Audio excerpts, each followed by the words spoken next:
भगवान की जय। यहाँ पर श्री राम मंदिर में बैठ करके हम लोगों ने जो आनंद प्राप्त किया है, भगवान की अविरल अनुकंपा है। ठाकुर जी अपने शरण में जितने दिन रखना चाहें जिसको उतने दिन रखें, लेकिन कहीं भी रहें, अवध तहाँ जहाँ राम निवास हो। जहाँ भी आप बैठो, जहाँ भी रहो, भगवान नाम संकीर्तन करते रहो।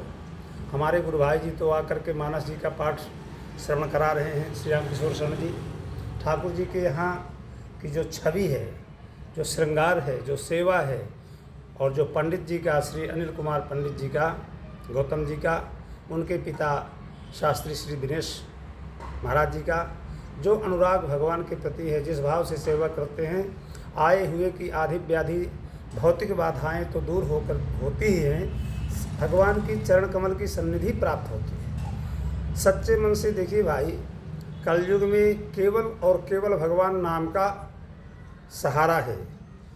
चहु जुग चहु श्रुति नाम प्रभाऊ, कलि विशेष नहीं आन उपाऊ।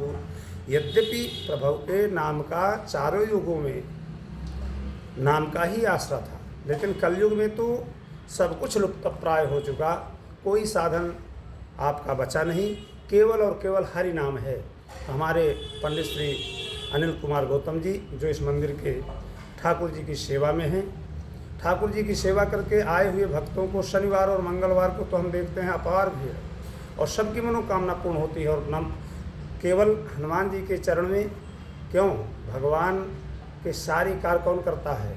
राम दुआरे तुम रखवारे, होत न आज्ञा बिनु पैसारे।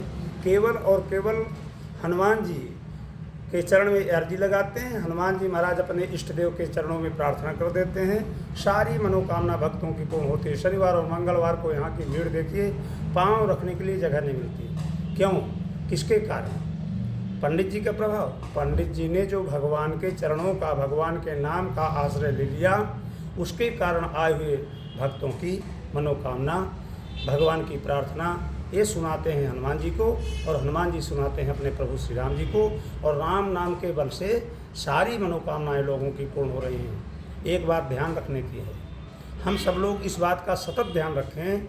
विचार करो, आप लोगों ने कथा के माध्यम से सुना होगा, गजेंद्र और ग्राह का युद्ध हुआ।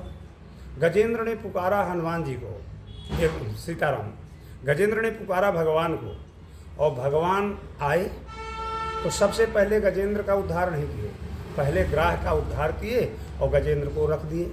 लोगों ने कहा महाराज ये कैसी, आपने ग्राह को तो उद्धार कर दिया और गजेंद्र को यहीं रहने दिया।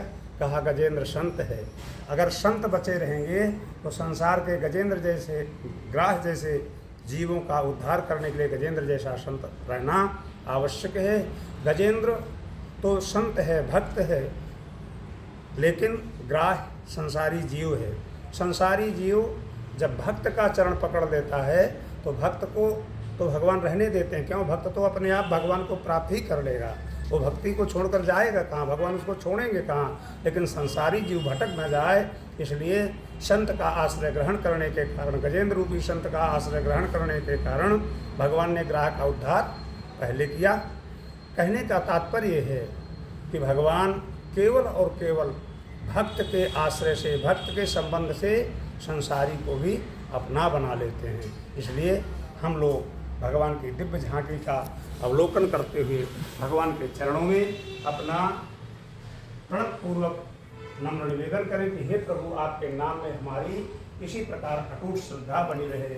गौ ब्राह्मण दीन दुखी माता पिता के चरणों में हमारा अनुराग बना रहे और हम उनकी सेवा में लगे रहें। हमारे पंडित जी श्री दिनेश प्रसाद गौतम जी के सुपुत्र श्री अनिल कुमार गौतम जी धन्य है। आप जैसे ब्राह्मणों के, आप जैसे कर्मनिष्ठ ब्राह्मणों के चरणों में हम वंदन करते हैं।